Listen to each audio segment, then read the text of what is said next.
ఈ కార్యక్రమాన్ని మీకు సమర్పిస్తున్న వారు sterling submersible pump set. Sterling pump ఉందిగా అన్నదాతకు అండగా.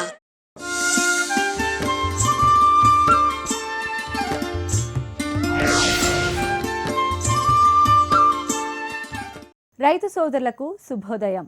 స్టెర్లింగ్ పంప్ సమర్పించు నేలతల్లి కార్యక్రమానికి స్వాగతం. మొన్న అగ్రికల్చరల్ ఆఫీసర్, నిన్న ప్రకృతి సేద్యం చేసే రైతు. ఇవాళ ప్రకృతి సేద్యానికి కేర్ ఆఫ్ అడ్రస్.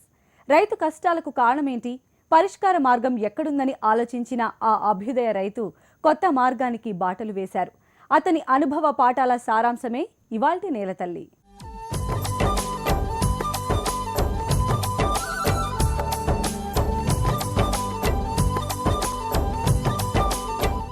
నేటి వ్యవసాయ విధానంలో గ్రామీణ ఆర్థిక వ్యవస్థ దెబ్బతింటోంది.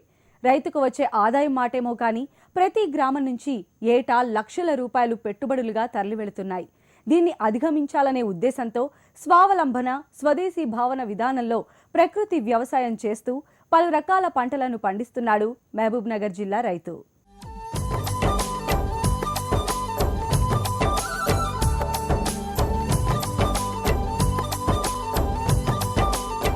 పూర్వం వ్యవసాయం అంతా గోవుల ఆధారంగానే సాగేది. దీంతో భూమిలో ఏ పంట వేసినా రైతుకు ఎలాంటి నష్టం లేకుండా సాగు కొనసాగేది. కానీ ఇప్పుడు పరిస్థితులు మారిపోయాయి.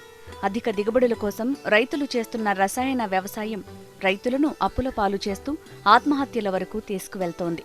ఉద్యోగంలో ఉన్నప్పుడు ఇలాంటి పరిణామాలను దగ్గరగా చూసిన ఈ రైతు ఉద్యోగ విరమణ అనంతరం వ్యవసాయ విధానాన్నే ప్రకృతి సాగుగా మార్చి రైతులకు ఆదాయ సాగుగా ఆ వ్యవసాయాన్ని చూపిస్తున్నారు.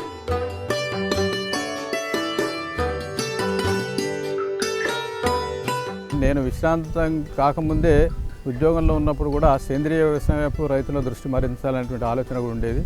దానికి తోడు ఎప్పుడైతే ప్రకృతి వ్యవసాయం లేక జీరో బడ్జెట్ ఫార్మింగ్, పెట్టుబడి లేని వ్యవసాయం గురించి పాలేకరి చెప్పిన తర్వాత నేను మొదలు నమ్మలేదు. కానీ దీన్ని చేసి చూస్తే కానీ మిగిలిన వాళ్ళకి చెప్పడానికి సాధ్యం కాదనే ఉద్దేశంతో దాదాపు 6-7 సంవత్సరాల కింద ఈ ప్రకృతి వ్యవసాయానికి సంబంధించినటువంటి వ్యవసాయాన్ని నా క్షేత్రంలో మొదలుపెట్టడం జరిగింది. ఏకపంట విధానానికి తోని కాకుండా పలు పంటలుగా ఒకవేళ వ్యవసాయం చేపట్టినైతే రైతాంగానికి నష్టం తగ్గుతుందనే ఉద్దేశంతో ఏదో రకంగా ఏదో ఒకసారి ఏదో ఒక పంట మన చేతికి వచ్చినట్టయితే నష్టాలు తగ్గుతున్నాయనే ఉద్దేశం ఒకటి. రెండవది, చాలా రకాలుగా వ్యవసాయం సమస్యలతో కూడుకున్నది కాబట్టి తర్వాత రైతాంగానికి సంబంధించినటువంటి విషయానికి వచ్చినప్పుడు ప్రభుత్వం నుంచి ఏ విధమైన సహకారం రావాలో అంత లేకుండా పోయింది. కేవలము అప్పులు ఇవ్వడం అనేటువంటి, బ్యాంకులకు అప్పులు ఇటువంటివి ఇవ్వడంతో పాటుగా అంటే రైతులను ఎక్కువ అప్పులలో ముంచేటువంటి విషయంతో అదొకటి తప్ప మిగిలిన ఏవైతున్నాయో సబ్సిడీలు కానీ ఇవన్నీ కూడా అవి అసలు లెక్కలోనికి రానివి.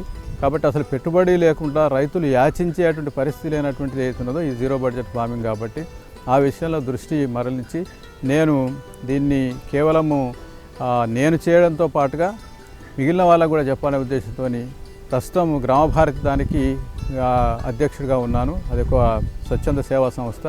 అయితే దీని ద్వారా గ్రామాల పునరుజ్జీవన గురించి ఆలోచించడం, అంటే బడి, మడి, గుడి, మాతృవడి, అంగడి అనేటువంటి ఒక 5 సూత్రాల కార్యక్రమంలో ముఖ్యమైనటువంటిది ఏదైతున్నదో మడికి సంబంధించింది. కాబట్టి వ్యవసాయానికి సంబంధించి చేసినట్టయితే మళ్ళీ పునరుజ్జీవనం గ్రామాలకు, అంటే వ్యవసాయంతో ప్రతి వ్యక్తికి సంబంధం ఉంటుంది కాబట్టి గ్రామంలో ఉండే వ్యక్తులందరూ కూడా వ్యవసాయంతో ఏదో రకంగా ప్రత్యక్షంగానో పరోక్షంగానో జోడింపబడినటువంటి వ్యక్తులు. కాబట్టి ఆ విధంగా ఆలోచనతోని దీంట్లో ఈ జీరో బడ్జెట్ ఫార్మింగ్ గురించి మొత్తము ఇంతకుముందు ఆంధ్రప్రదేశ్ కానీ తెలంగాణలో కానీ అన్ని ప్రాంతాల్లో తిరిగేవాడిని. ఇప్పుడు తెలంగాణకు సంబంధించిన విషయంలో మొత్తము తెలంగాణ ఉన్న రాష్ట్రాలన్నింటిలో రాష్ట్రం అంతా తిరిగి అన్ని జిల్లాలలో కూడా రకరకాల కార్యక్రమాలు, శిక్షణా కార్యక్రమాలు ఇస్తూ ఈ పెట్టుబడి లేని వ్యవసాయాన్ని ముందుకు చేసేటువంటి ప్రయత్నం చేస్తూ ఉన్నాను. సూదిని స్తంభాద్రి రెడ్డి గతంలో వ్యవసాయ శాఖ సంయుక్త సంచాలకులుగా పదవీ విరమణ పొందారు. రంగారెడ్డి జిల్లా మాడ్గుల్ మండలం నర్సాయపల్లి గ్రామంలో తండ్రి నుంచి వచ్చిన భూమిలో ఈ రకమైన వ్యవసాయం చేస్తున్నారు. ఉద్యోగం చేస్తున్నప్పటి నుంచి రైతులకు లాభదాయకమైన వ్యవసాయ మార్గం చూపాలని తప్పించేవారు. ఇప్పుడు తనకున్న భూమిలోనే ప్రకృతి సేద్యం చేసి రైతు లోకానికి ఆదర్శంగా మారారు. ఒకప్పుడు ఉన్నటువంటి స్వేచ్ఛా జీవనం కానీ లేకుంటే ఇండిపెండెంట్ స్వతంత్ర జీవనం కానీ లేకుండా పరతంత్ర జీవనం అయిపోయింది. అంటే ఇతరుల మీద ఆధారపడే పరిస్థితి ఏర్పడ్డది. డిపెండెన్సీ ఎక్కువైపోయింది. ఇండిపెండెంట్ లైఫ్ నుంచి డిపెండెన్సీ అయిపోయింది. కారణం ఆంగ్లేయ వ్యవసాయ విధానం అని మనం చెప్పొచ్చు కొంతవరకు.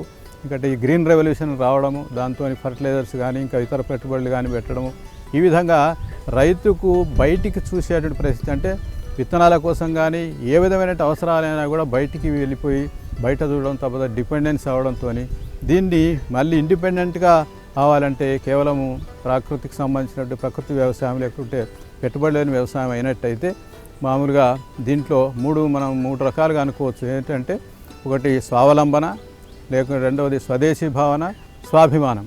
ఈ మూడు రకాలుగా ఉండేటువంటిది ఏదైతే దీంట్లో ఉన్నది కాబట్టి దాన్ని చేసేటువంటి ప్రయత్నంలో భాగంగా అన్ని రకాలుగా తిరిగి చేస్తూ ఉన్నాం. ప్రకృతి వ్యవసాయం ద్వారా పక్షులకు కానీ లేకుంటే పరులకు కానీ ఇతరులకు అందరికీ కూడా ఒక ఆరోగ్యవంతమైన ఆహారాన్ని అందించేటువంటి లక్ష్యం కూడా ఇందులో ఉన్నది. కాబట్టి ఒకవైపు భూమిని ఆరోగ్యంగా ఉంచడం, రెండవది మనుషులకు ఆరోగ్యాన్ని అందించడం. అంటే soil health is our health, భూమి ఆరోగ్యమే మన ఆరోగ్యం. కాబట్టి ఈ సూత్రానికి ఏదైతుందో దీన్ని జోడించి ఇన్ని రకాలుగా దీంట్లో లాభాలు ఉండడం ఒకటి. దాని తర్వాత ఇన్ని రకాలుగా చేస్తున్నటువంటి పలు రకాలుగా నష్టపోతున్న రైతులు ఎవరైతే ఉన్నారో ఆత్మహత్యల వరకు కూడా వెళ్ళేటువంటి పరిస్థితి ఏర్పడుతుంది. కాబట్టి అది కాకుండా దీనికి మనము స్వావలంబన దిశగా చేసేస్తూ కొంత ట్రయల్స్, అంటే ఇప్పుడున్నటువంటి 10-12 ఎకరాల క్షేత్రం ఏదైతే ఉన్నదో ఇది మా నాన్నగారి నుంచి వచ్చినటువంటి పితరార్జితము. దీంట్లో కేవలము ఈ ప్రతిఫలాపేక్ష లేకుండా రీసెర్చ్ లాగా, ఇది ఒక పరిశోధన లాగా, అంటే పరిశోధనకు సంబంధించిన విషయానికి వచ్చినప్పుడు ఎందుకంటే మనం చేసి ఆచరించి చూపిస్తే తప్ప మిగిలిన వాళ్ళు చేయరు. కాబట్టి అది ఆచరించి చూపించే దిశగా ఇందులో రకరకాల పంటలు ఏవైతే వేయడం జరిగింది. ఒకవైపు జామ, ఇంకోవైపు మామిడి, తర్వాత బత్తాయి, అదేవిధంగా నేరేడు, తర్వాత వరి, అవసరమైనప్పుడు జొన్న, కంది, ఇవన్నీ కూడా పెసర, ఇటువంటివి కూడా అంతర పంటలు వేయడం జరిగింది. కాబట్టి దీంట్లో మనకు అన్ని రకాల అనుభవాలు వస్తూ గతంలో కూటికుంటే కోటికున్నట్టు అనిపించేది. కాబట్టి మనిషి ఏది కొనాల్సిన అవసరం లేకుండా కూరగాయల పంటలు కూడా తన కుటుంబానికి సరిపోయేది కూడా అందులో వేసుకునేటువంటి ప్రయత్నం చేస్తూ ఇటు ఆరోగ్యవంతమైన ఫుడ్ తిన్నట్టయితే, ఆహారం తిన్నట్టయితే మనిషి కూడా ఆరోగ్యమైనటువంటి ఆలోచనలు వస్తే ఆరోగ్యంగా ఉండేటువంటి అవకాశం ఉంది. కాబట్టి దానివైపు దృష్టి పెట్టి కేవలము ఈ 10-12 ఎకరాలకు ఒక్క ఆవుతోని జీవామృతము, ఘనజీవామృతము, ద్రవజీవామృతము, కషాయాలు ఇవన్నీ తయారు చేసి దాని ద్వారా మనము మంచి లాభాన్ని పొందేటువంటి అవకాశం ఉంది. కాబట్టి ఆ ప్రయత్నం చేస్తున్నాం. 7 ఏళ్ల క్రితం ప్రకృతి వ్యవసాయం మొదలుపెట్టిన స్తంభాద్రి రెడ్డి మొదటి నుంచి పాలేకర్ విధానంలో వ్యవసాయం చేస్తున్నారు. మొదట్లో దిగుబడి వస్తుందో రాదో అనే అనుమానం ఉండేది. తనకు లాభం వచ్చిన తర్వాత మిగతా రైతులకు ఈ వ్యవసాయం గురించి తెలపాలనుకున్న స్తంభాద్రి రెడ్డి ఆ భూమిలో ఒకే పంట కాకుండా పలు రకాల పంటలు సాగు చేయటం మొదలుపెట్టారు. ఒకే పంట సాగు చేయటం వలన ఆ పంటకు నష్టం జరిగితే మొత్తంగా రైతు నష్టపోతాడనేది భావన. అందుకే పలు రకాల పంటలు సాగు చేస్తున్నాడు. ఇప్పుడున్న పరిస్థితులలో రైతులకు ప్రభుత్వం నుంచి ఎలాంటి సహాయ సహకారాలు అందటం లేదు. బ్యాంకుల నుంచి రుణాలు మంజూరు చేసినా అవి రైతులను అప్పుల పాలు చేసేలా ఉంటున్నాయి. దీంతో రైతులు పెట్టుబడులు లేకుండా వ్యవసాయం చేసే దిశగా తీసుకువెళ్లడమే తమ లక్ష్యం అంటున్నారు స్తంభాద్రి రెడ్డి. గ్రామ భారతి స్వచ్ఛంద సంస్థ ద్వారా ప్రకృతి సేద్యంపై శిక్షణా కార్యక్రమాలు నిర్వహిస్తున్నారు.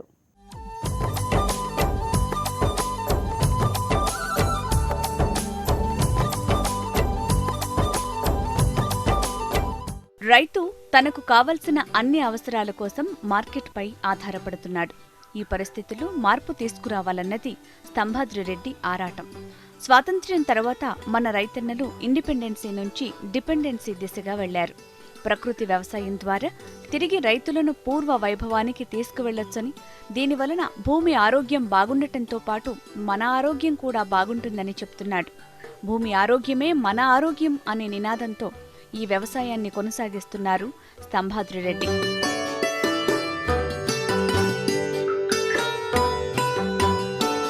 వరి ప్రధానమైన పంట కాబట్టి దీంట్లో 15048 ఏదైనా ఆర్ఎన్ఆర్, అది షుగర్ పేషెంట్స్ కూడా చాలా మంచిది కాబట్టి దాన్ని మనం చేపట్టడం జరిగింది. అయితే జీరో బడ్జెట్ ఫార్మింగ్లో కూడా నత్రజని తక్కువ తీసుకునేటువంటి పరిస్థితి అది ఒక్క పంట. అంటే ఇప్పుడు రెండవ పంటగా అంటే దానికి సైడ్ బై సైడ్ ఏదైతే ఉన్నదో ప్రక్కకే బీపీటీ 5004 కూడా ఉన్నది. అయితే దానికి నత్రజని శాతం ఎక్కువ కావాల్సి ఉంటుంది. కాబట్టి అందుకనే దీనంత బాగా రాలేదు. అంటే నత్రజని తక్కువ తీసుకొని ఎక్కువ ఈల్డ్ వచ్చేటువంటి విధంగా RNR 150488 ఉన్నది కాబట్టి దాన్ని మనం చూడొచ్చు. చాలా మంచి దిగుబడి వచ్చేటువంటి అవకాశం ఉంది. దీనికి ఎకరానికి దాదాపు 500 నుంచి 600 కంటే ఎక్కువ ఖర్చు అయ్యే అవకాశం లేదు.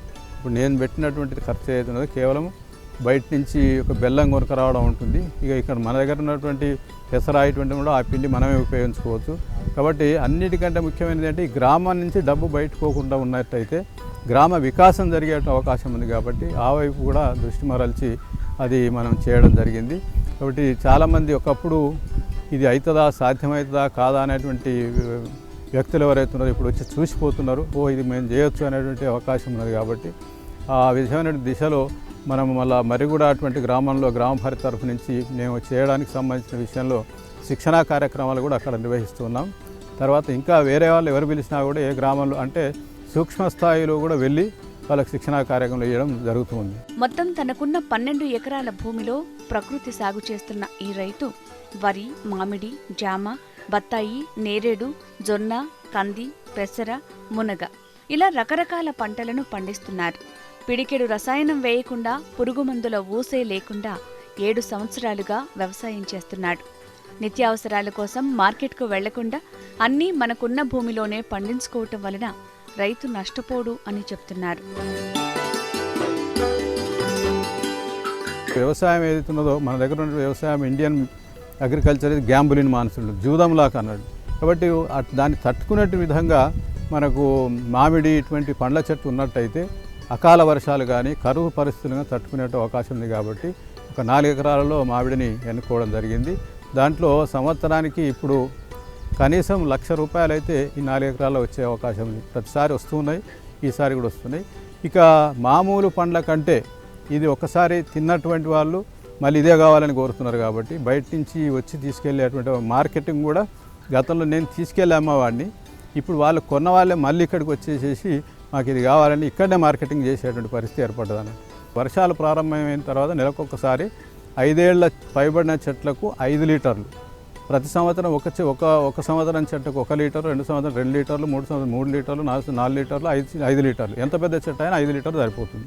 అంటే 5 లీటర్లు 4 చెట్టుకున్నట్టు పాదు 4 భాగాలు ఉన్నట్టయితే 4 చోట్ల 5 లీటర్లు మనం పోసినట్టయితే దానికి పోసిన వెంటనే తేమ ఉండాలి, మట్టి కప్పాలి, మీద కప్పు ఉండాలి.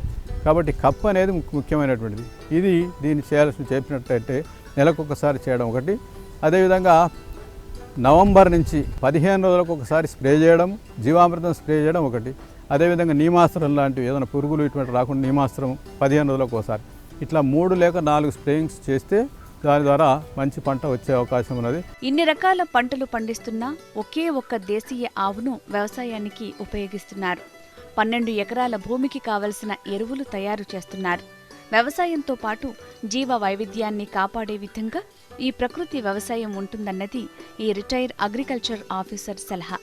అందుకే పొలమంతా పచ్చని చెట్లతో ఉండేలా తన క్షేత్రాన్ని తయారు చేశారు. తను పండించే పంటల్లో ప్రధాన పంట అయిన వరిని సహజంగా సాగు చేస్తూ ఏటికేడు దిగుబడులు పెంచుతున్నారు. వరి సాగులో ఎకరానికి కేవలం ₹500 మాత్రమే ఖర్చు చేస్తున్నారు. మొదట్లో తన వ్యవసాయం మంచి ఫలితాలను ఇస్తుందా అని అనుమానపడిన తోటి రైతులు నేడు ఈ వ్యవసాయమే బాగుంది అనేలా చేశారు స్తంభాద్రిరెడ్డి. పాలేకర పద్ధతిలో విషయం ఏంటి అని అంటే ఏది కూడా మధ్యస్థలం ఏదైతే ఉన్నదో ఎప్పుడు కూడా ఖాళీగా ఉండొద్దు. ఇది ఏదైనా దాంతో కప్పి ఉంచాలనేటువంటి ముఖ్యమైనటువంటి సూత్రం. అందులో ఉలో కానీ పెసర కానీ బొబ్బర్లు కానీ వేసుకున్నట్లయితే దానికి ఆ పంట ప్రధాన పంటకి ఏదైతే లాభకరంగా ఉంటూ మళ్ళీ మనకు ఇంతో అంతో దాని ద్వారా లాభం చేకూరేటువంటి అవకాశం ఉంది ఉలో పంట ద్వారా. ఇది జామకు సంబంధించిన విషయం. అదేవిధంగా బత్తాయి ఏదైతే ఉన్నదో చివరి దశలో ఉన్నది. అంటే దాదాపు ఒక 5 ఏళ్ళు దాని పంట తీసుకున్నాము. అయితే 5 ఏళ్ల కంటే ముందు మనం దాంట్లో పాలేకర విషయంలో ప్రయత్నం చేయలేదు, కానీ 5 ఏళ్ల తర్వాత ప్రారంభం చేసినాం. మనకు బాగానే లాభం వచ్చింది. అయితే అందులో ముఖ్యమైన సూత్రం ఏంటంటే ఇవి బాగా పంట రావాలంటే ప్రతి బత్తాయి మొక్క మధ్యలో ఒక మునగ చెట్టు మనం పెట్టినట్టయితే ఆ మునగకు సంబంధించినటువంటిది ఏదైతే మునగ లాభం రావడంతో పాటుగా మునగ కూడా గాలిలో ఉన్న నత్రజనిని దాంట్లో నిక్షిప్తం చేస్తున్న భూమిలో నిక్షిప్తం చేసినట్టయితే అది పరోక్షంగా బత్తాయికి అందేటువంటి అవకాశం ఉన్నది. కాబట్టి అదే ఏదైతే ఉన్నదో దాన్ని మంచిగా ఆ విధంగా చేసినట్టయితే ఒకవైపు మునగకాయలకు లాభంతో పాటుగా మళ్ళీ దీంతో బత్తాయికి కూడా లాభకరం కాబట్టి ఆ విధంగా మనం చేపట్టడం జరిగింది. అయితే ఇది మామూలు ఖాళీ ఉండడం కాకుండా దీని మధ్యలో కూడా వాళ్ళ అంతర పంటగా కంది వేయడం జరిగింది. కంది బాగా ఉంది ఇప్పుడు. గ్రామం వికాసం జరగాలన్నా, దేశం ఆర్థికంగా ఎదగాలన్నా రైతులంతా ప్రకృతి సాగు వైపు అడుగులు వేయాలన్నది స్తంభాద్రి రెడ్డి భావన. రైతు ఇంకెవరిపైనా ఆధారపడకుండా వ్యవసాయం చేసి స్వావలంబన, స్వదేశీ భావన, స్వాభిమానం ఈ మూడింటిని పెంపొందించుకోవాలని కోరుతున్నారు. ప్రకృతి వ్యవసాయం చేయాలనుకునే ఏ రైతైనా మొదట ఒక ఆవును పెంచుకోవాలని సూచిస్తున్నారు. తద్వారా ఈ ప్రకృతి వ్యవసాయం లేదంటే జీరో బడ్జెట్ వ్యవసాయం కొనసాగించవచ్చని సలహా ఇస్తున్నారు.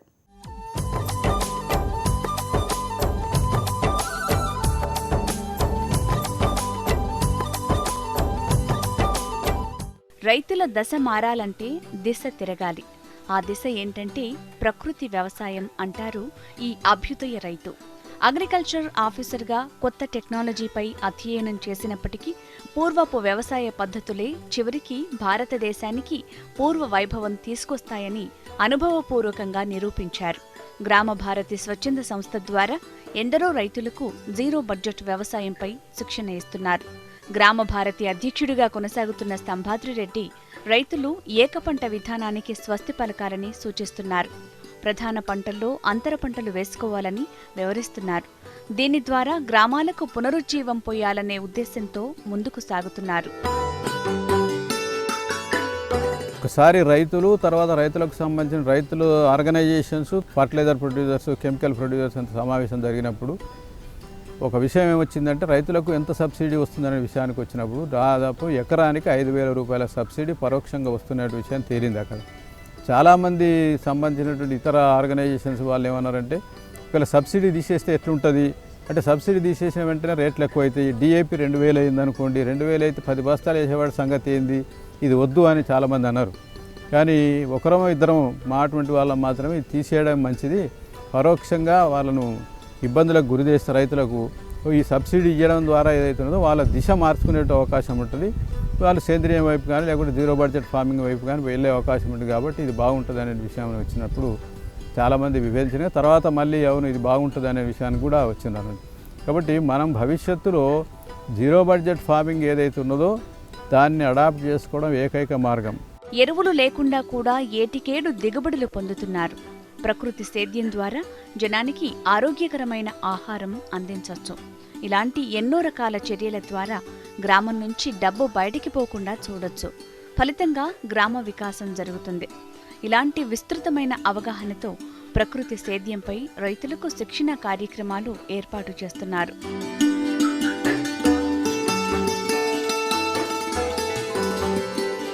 ఏ రైతు జీరో బడ్జెట్ ఫార్మింగ్ చేసుకోవాలనుకున్నా కూడా మొట్టమొదటిగా అతను ఆవును ఉంచాల్సిందే. దేశీయ ఆవును ఉండాల్సిందే, నాటు ఆవు అవసరమైనది. ఆవు పాలనియడం, మూత్రాన్ని ఇవ్వడం కాకుండా కోడలను కూడా ఇస్తుంది. అవసరానికి సంబంధించి వ్యవసాయానికి సంబంధించినటువంటి అన్నీ కూడా ఇచ్చేటువంటి అవకాశం ఉంది. కాబట్టి చాలా ముఖ్యమైనటువంటిది ఏదైతే ఉన్నదో ఆవు అనేది అయితే చాలా ముఖ్యమైనటువంటిది. ఒక ఆవు ఉంచినట్టయితే ఆవుతోని ఆరోగ్యంగా అంటే మామూలుగా ఆరోగ్యానికి, సొంత ఆరోగ్యానికి సంబంధించి మనుషుల ఆరోగ్యానికి సంబంధించినటువంటి ఔషధులు ఆవు మూత్రంతో చాలా తయారవుతున్నాయి. కాబట్టి అతి ప్రధానమైనటువంటిది అది. ఒకవేళ అది ఉన్నట్టయితే మిగిలిన ఆటోమేటిక్ అయిపోతుంది. ఏ రకమైన వ్యవసాయం కానీ ఏ రకమైన చెట్లు కానీ అనేటువంటి అన్నీ కూడా చేసే అవకాశం ఉంది దాంతో.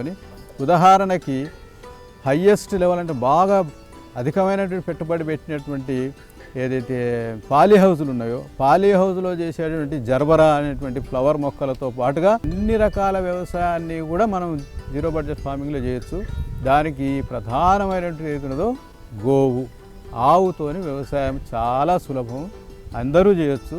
చిన్నకారు, సన్నకారు రైతులు, కారున్న రైతు కూడా చేసే అవకాశం ఉన్నది. కాబట్టి చేయగలిగేది అందరూ కూడా మనం ఏదైనా దృష్టి దానిపై పెట్టాలి.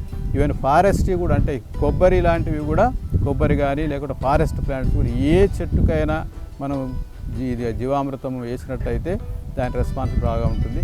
గడ్డిని పెంచడానికి కూడా అంటే పారాగడ్డి కానీ కోవన్ గ్రాస్ కానీ ఇది కూడా ఆ విధంగా పెంచి మళ్ళీ ఆర్గానిక్ మిల్క్ కూడా ఉత్పత్తి చేసే అవకాశం ఉన్నది.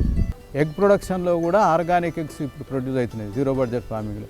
ఇంకొక రైతు అనుభవం ఏంది అని అంటే, ఒకవేళ మనము ఆవు మూత్రాన్ని నీళ్ళల్లో వేసి పంపించినట్టయితే రకరకాల రోగాలు కూడా దాంట్లో తగ్గిపోతున్నాయి అనేటువంటిది మంచి రిజల్ట్స్ ఉన్నాయి. మోర్టాలిటీ తగ్గింది, అంటే చనిపోయేటువంటిది తగ్గింది అనేటువంటిది అనుభవాలు కూడా ఉన్నాయి. కాబట్టి ఏ రకంగా చూసినా కూడా జీరో బడ్జెట్ ఫార్మింగే ఏకైక మార్గం. ఇక్కడ మాకు రిటైర్మెంట్ జేడీఏ సమ్మారెడ్డి సార్ గారు ఆర్గానిక్ చేస్తున్నారు కాబట్టి బాగున్నది ఇది. సో దీన్ని బట్టి చూస్తే మాకైతే సారాలు చేసేదానికి మాకు చాలా వ్యత్యాసం ఉంది. ఇంత హెవీగా అయితే వేస్తలేము, దాని డోస్ తగ్గించుకుంటూ వస్తున్నాము. అంటే మామూలుగా పశువుల ఎరువు ఎక్కువ వేస్తున్నాం అన్నమాట. ఖర్చు తగ్గుతుంది, ప్లస్ నాణ్యత కూడా బాగుంటుంది. రేట్ అవైలబుల్ మనం బయట దీన్ని ఏం అమ్మలేదు కాబట్టి సార్ కూడా అమ్ముతున్నాడు. అయితే మాకు ఇచ్చేది ఏంటంటే ఆర్గానిక్ దీనికి తేడా ఉంది. ఆర్గానిక్ ఏమో కొద్దిగా టైం తీసుకుంటుంది ఖరాబ్ అవ్వడానికి. వ్యవసాయం అంటే ఏ ఒక్క తరానికో పరిమితం కాకూడదు. రసాయన ఎరువులను విరివిగా వేసి నేలను నిస్సారం చేయకూడదు. అందుకే భూమాతను వచ్చే తరాలకు కూడా అందించేలా వ్యవసాయం చేస్తూ అవగాహన కల్పిస్తున్నారు. రసాయన ఎరువులపై ఎకరానికి 5,000 రూపాయల సబ్సిడీ ఇస్తున్నారు. రానున్న రోజుల్లో రసాయన ఎరువులపై సబ్సిడీలు ఎత్తివేసే అవకాశం ఉంది. అప్పుడు ఆ ధరలను రైతులు భరించే అవకాశం లేదు. అందుకే రైతులు ప్రకృతి సేద్యం వైపు మళ్లాల్సిన అవసరం ఉంది. దేశీయ ఆవు మూత్రంతో చేసే జీవామృతం పంటలకు అమృతం లాంటిది. ఇది పంటలకు వాడటం ద్వారా మామిడి పండ్లు అత్యంత రుచికరంగా ఉంటున్నాయి.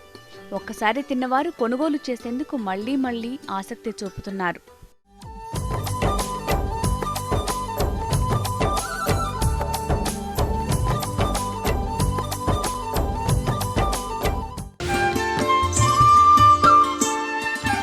మొన్నటి వరకు ఏ పంటకు ఏ ఎరువు వేయాలి, ఏ చీడకు ఎలాంటి పురుగు మందు పిచికారీ చేయాలో చెప్పిన అగ్రికల్చర్ ఆఫీసరే ఎలాంటి ఎరువులు, పురుగు మందులు వేయకుండానే పంటలు పండించవచ్చని చెప్తున్నారంటే సాగు విధానాలు మార్చాల్సిన అవసరం మనకు కనిపిస్తోంది. ఇది ఇవాల్టి స్టెల్లింగ్ పంప్ సమర్పించు నేలతల్లి కార్యక్రమం. నమస్కారం.